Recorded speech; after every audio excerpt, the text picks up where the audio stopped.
তিনি বাতিল হয়েছে শুনেছি। তারপরে যে সংবিধান, সেখানে 37 নম্বর 37 অনুচ্ছেদে আমাদের সভা সমাবেশ এবং মিছিল করার অধিকার বলা আছে, অধিকার আছে, সাংবিধানিকভাবে আমাদেরকে সেই অধিকার দেওয়া আছে। কোনো আইনসঙ্গত কারণে যদি আইন করা হয় আমাদের বাধা দেওয়ার জন্য, সেটা ছাড়া আর যে কোনোভাবে আমাদেরকে দেওয়ার কথা। এবং আমরা এই সভা সমাবেশ করার এই অধিকারটি রাষ্ট্র আমাদেরকে নিশ্চিত করবে, এটাই সাংবিধানিক বিধান। আমরা করতে যাব, আমরা অহিংস একটি আমরা কর্মসূচি দিতে যাচ্ছি। আমরা সকলের সহযোগিতা এখানে আমরা পাবো এবং রাষ্ট্রযন্ত্র আমাদেরকে সহযোগিতা করবে। এটাই হলো আমাদের সংবিধানের নিয়ম এবং এটাই হলো সংবিধানের বিধান।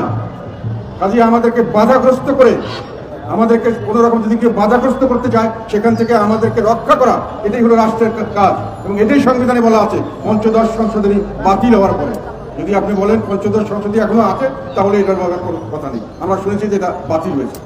সেটা প্রথম কথা, যে সেখানে আমাদের যেখানে জায়গায় আমরা শুধু একটা অহিংসভাবে আমাদের প্রতিষ্ঠা বার্ষিকী পালন করব, এখানে কারো কিছু বলার থাকতে পারে না। আমরা একটা নিবন্ধিত রাজনৈতিক দল, আমরা কোনো ইলিগাল সংগঠন নই।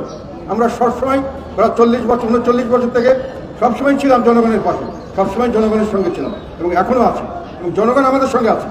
আমাদের ভোট কম আছে তা নয়। কাজে আমরা এই ধরনের একটি দলকে শুধু হুমকির জন্য, যদি কেউ হুমকি দিয়ে থাকে, আমাদেরকে প্রোটেকশন দেওয়া সরকারের দায়িত্ব ছিল, রাষ্ট্রের দায়িত্ব ছিল। আমি মনে করি রাষ্ট্র এই দায়িত্বটি সঠিকভাবে পালন করছেন না, এটা আমাদের জন্য দুঃখের বিষয়।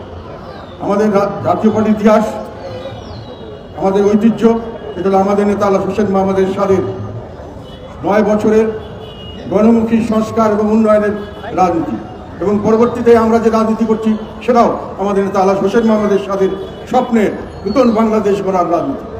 আজকের এই দিনে আমি গভীর শ্রদ্ধার সঙ্গে স্মরণ করছি আমাদের নেতা মরহুম আল্লাহ হোসেন মোহাম্মদ এরশাদকে।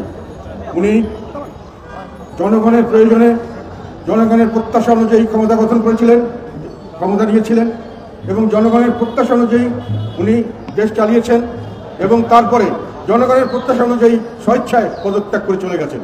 ওনাকে যত স্বৈরাচার বলা হয়, এটা সম্পূর্ণ অত্যন্ত একটা নোংরা, আমি মনে করি সঠিক বক্তব্য নয়। এই বক্তব্যটি সঠিক কোনো সময় ছিল না। উনি সবচেয়ে বেশি গণতন্ত্র রাজনৈতিক নেতা বলে আমার বিশ্বাস। আমি বিশ্বাস করি যে ওনার মতো গণতান্ত্রিক রাজনৈতিক নেতা বাংলাদেশে খুব কমই জন্মগ্রহণ করেছেন।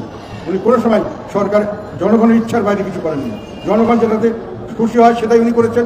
উনি অনেক সংস্কারমূলক কাজ করেছেন, উনি অনেক ধরনের উন্নয়নমূলক কাজ করেছেন, কিন্তু যে সংস্কারটি জনগণ যে কোনো কারণেই গ্রহণ করেনি, সেই কাজটি উনি করেননি। সেটা কি, যদিও গণমুখী উনি জানতেন ভালো কাজ, তাও করেননি। উনি সুপ্রিম কোর্ট, হাইকোর্টের উপরে সর্বোচ্চ শ্রদ্ধাশীল ছিলেন। কোনো সময় দলীয়করণ করেননি, কোনো সময় চাঁদাবাজি, টেন্ডারবাজি, দলের কোনো রকম